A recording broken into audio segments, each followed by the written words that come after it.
Joining the locker room, my great friend, even though it looks like a lot of time, my great nemesis, because he's always messing with my great Cowboys and kneeling us. But he is an extraordinary man in the locker room, my man Stephen A. Smith. What up, baby? What's up, How man? you doing, Stephen man? He's here in Dallas. He's doing his show. I came to blame you about Micah Parsons We being just gone. had a great time out here. I came to blame you. It's your fault Micah How Parsons you gonna gone. blame me It's about your Micah fault. Parsons? It's your fault. I mean, you're supposed to have more. Who is supposed to have more influence on Jerry Jones than you? You talked to him. A matter of fact, you spoke to him the day before the trade. You understand? And you didn't talk him out making that move. He asked me to go get Michael and bring him in here. You slipped. I just didn't hear the pain in his voice when he said it. That's right. You slipped. And I wish I would have slipped. and got that done. I accept that. Yeah. I accept that. You slipped in a way you never did on the field. Right. That's what I want to understand. Right. You wait till you get off the field and slip. You understand? So on the field, you never slip. You never drop that And what pass. I'm doing now is trying to get ahead of the slip and falls and try to talk to people like George Pickens to make sure that he doesn't let people like Stephen A. and all these other people mess with what he has right here in Dallas. Trying to already start something between his agent and Jerry Jones. It's the truth. It is the same agent. It's the same agent as Michael Parsons. I'm not making it up now. I ain't lying. But I'm not lying. But David can't bring that negotiation into this negotiation. No, it ain't about David. It's about Jerry. See, you're already passing the buck. You're already slipping. I'm here to help you. I'm here to help you. Because you know Jerry's my buddy. Because you know Jerry's my buddy, man. Right. You know that's my man. It ain't He's about. slipping. Wait. How is it about Jerry and not about? I'm gonna tell you how. You cannot have the attitude that you talking to a 25-year-old at the time, and you know what? You don't have to communicate with his agent. That's not fair. Jerry was negotiating contracts before Micah Parsons was born. Micah Parsons is a football player.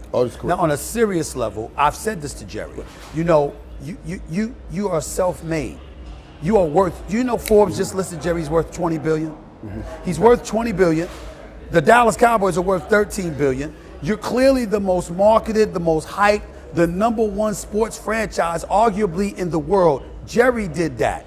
A 25-year-old ain't qualified to be sitting across from you, negotiating on his own behalf. That's not fair. So the point is that David Mulugeta is his agent. That is the person you're supposed to be speaking to about contractual matters. He has representation for a reason. And George Pickens has the same representation. So Jerry, it's not about not talking to David Mulugeta. You have to be able to talk with anyway. If you're going to talk to the other agents, then you're going to talk to them too. Dak Prescott had an agent. Right. Now, but let me push back on this, Stephen, because you say that Jerry sat with Michael, and he did. And they worked on some numbers, and they did. Yes, they did. Now, all of that is true. Yes. And for us to take that as a contract, what you're saying is absolutely right. That you have to go dot I's and cross T's in any deal. Right. But what I say you let David Mulugeta off the hook is when Jerry said he sent a contract, and I knew you had the agent on, and he said, Jerry told me, the agent told him to shove it up his ass. He came onto your show and said he denied he said that. Right. But he said also, I told Jerry, if he thinks this is going to be a stamp and approval, don't send it. Now I'm telling you, that's where he went wrong. I don't care what Jerry thinks. If some numbers are on a piece of paper at 40 or 41 million, I'm not going to tell him not to send it. I'm going, wait, let me finish. I'm going to tell him to send it. And then I'll redline that 41 number and put in 45 and send it back. That's called negotiation. But he said, I told him, his commentary I didn't need in it. All I needed him to say was, oh, you can send the contract. I don't need him to say, if you think I'm a rubber stamp it or not, I'm not. I don't need that part. But you're playing with semantics. But that's what he's doing. I'm saying you're doing it. And here's why I'm telling you. If you have to draw up a contract to send to me, right? I'm simply saying to you, I'm letting you know off top, that ain't gonna work. I'm letting you know. That's not what you should be doing, Stephen, as the agent. Time out.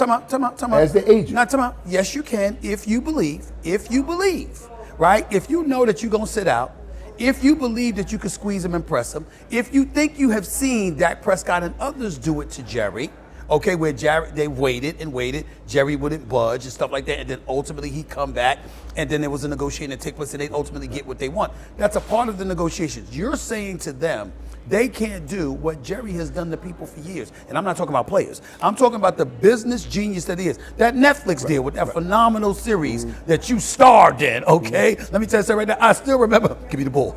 Steve Burley, give me the ball. You want to stay in the league? You want to stay in the league? Give me the ball. You want to stay in the league? Give me the ball. Right. So I'm going like, you said all of this, right?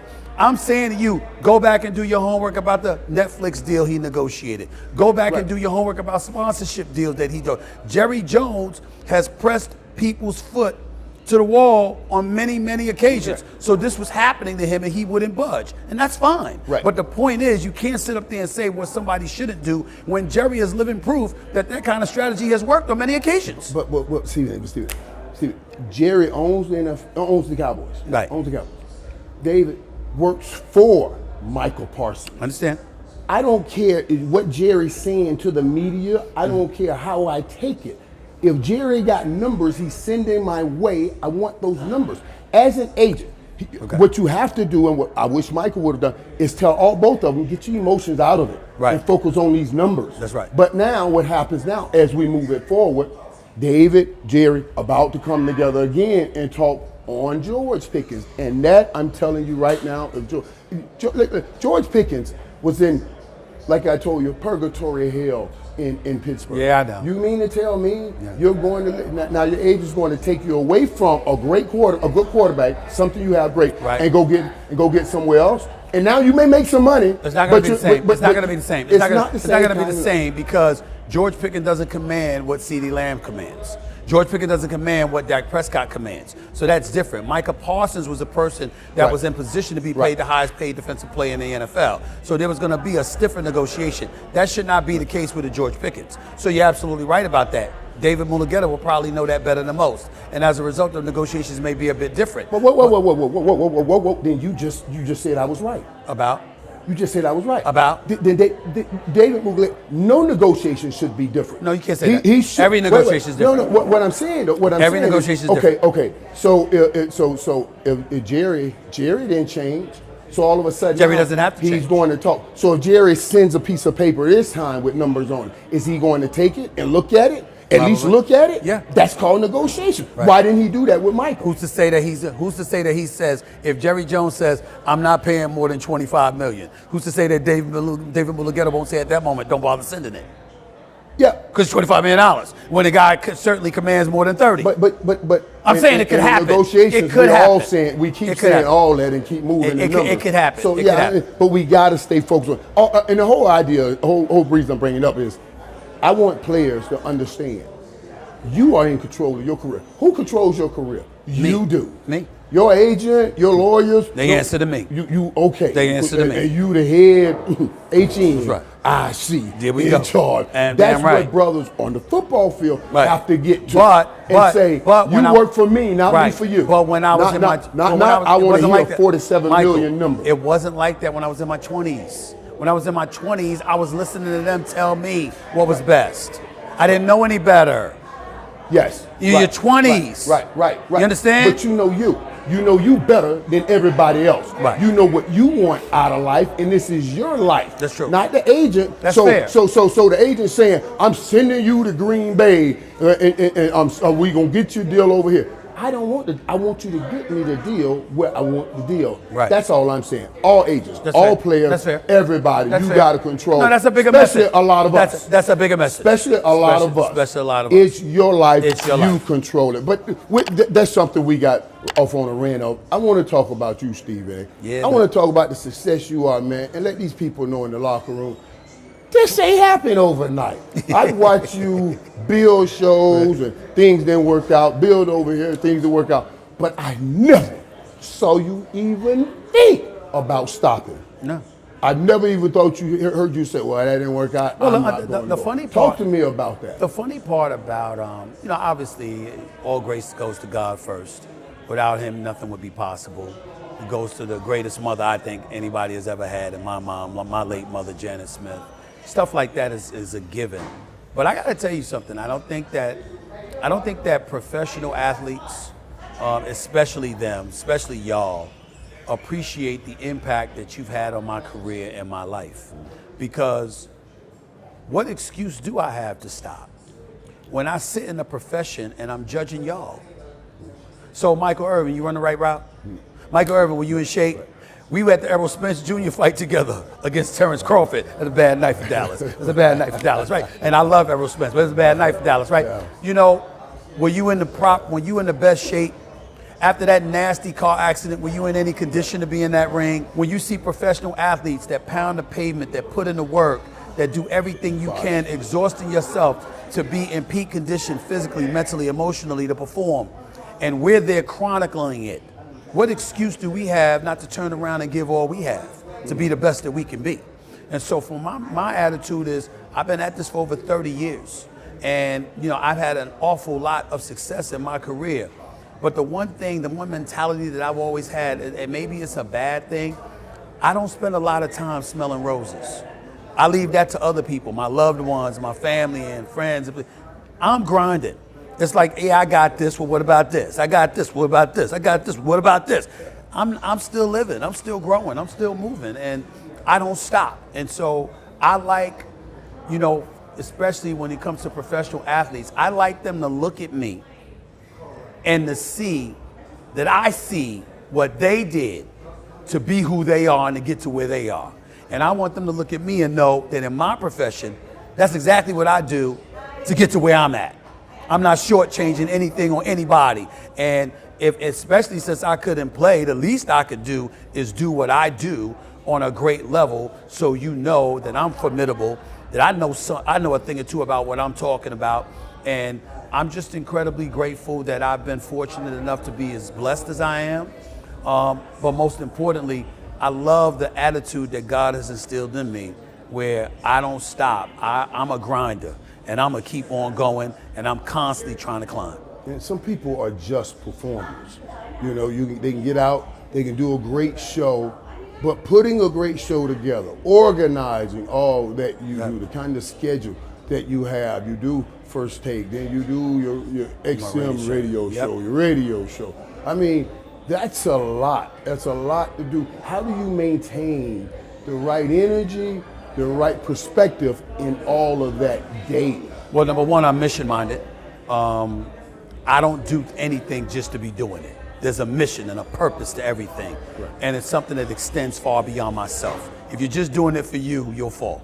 You understand? Because one day you'll feel satiated, satisfied, and all of that, and that'll be enough. Nah, it's got to be bigger than you. You do things not just for you, but you've always looked out for your family. You've always looked out for friends. It was never just about you. Even to this day, that's who you are. Cowboys Nation, grab your gear, sit up, and listen close. Because we've entered one of those moments where everything feels in play. The trade deadline looms, the record stands at 3-4-1, the air is thick with questions. And right now, one name keeps floating in the rumor mill: Jalen Tolbert. Yes, the wide receiver you believed in, hoped for, who now may be the key piece in a bigger roster shakeup. Let's dig into why this matters, what it signals, and why I believe this could turn into an advantage for our Cowboys. First, let's set the scene. The Cowboys have spent weeks being regarded as a team that might look to make big acquisitions to bolster their roster for a run. But the truth is, at 3-4-1, the more realistic lens is, who might they move out to make the move in? That's a critical shift, because when you're not comfortably in playoff mode yet, you need smart roster decisions more than headline trades. The report from Sports Illustrated says the Cowboys have an arsenal of draft picks and also a few intriguing players who could be moved to fuel those trades. Why Tolbert? Because the receiver room changed dramatically. With the addition of star receiver George Pickens in the offseason and depth pieces like Kevontae Turpin and Ryan Flournoy rising, Tolbert's role began to shrink. The report notes Tolbert could be expendable as other teams in need of receivers may see value in him, especially given his contract year status. He's in the final year of his rookie deal. Production has dipped, just 14 catches for 172 yards and a score through the first 2 months, compared to his 2024 performance, 49 catches, 610 yards, and 7 touchdowns. Now, hold that thought, because there's a bigger picture. The Cowboys' defense is the area of greatest concern. The offense has weapons, but defenses win championships.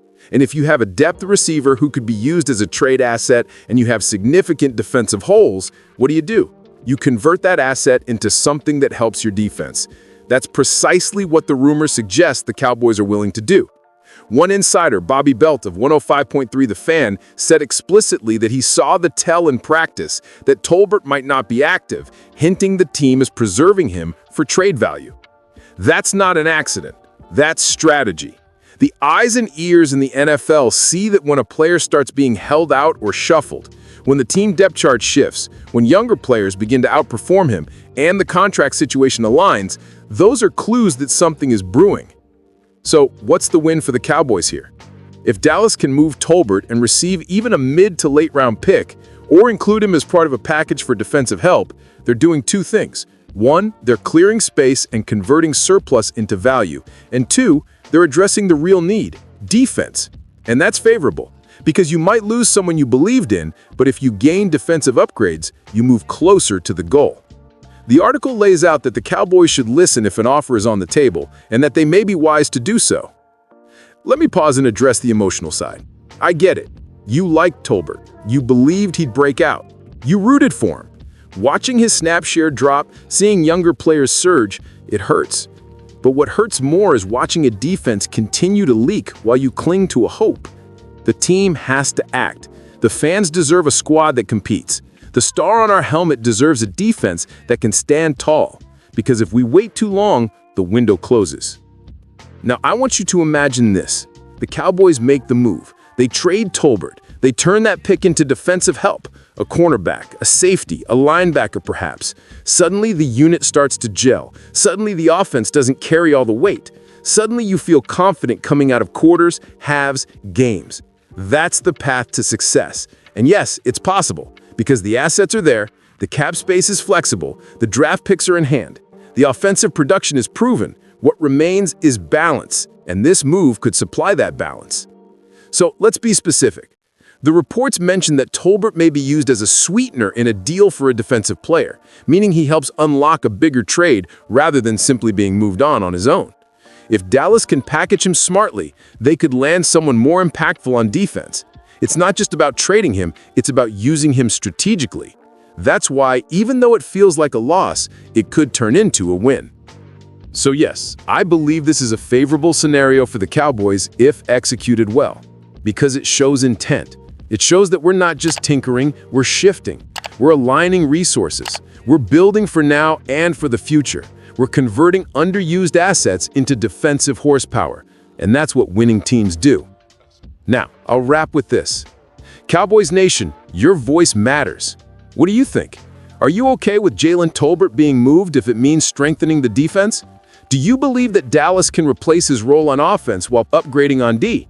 Share your thoughts in the comments below. Smash that like button if you're still with the fight. And if you're new here, hit subscribe to Cowboys Nation Report, where we break every rumor, every roster decision, every trade possibility for our team.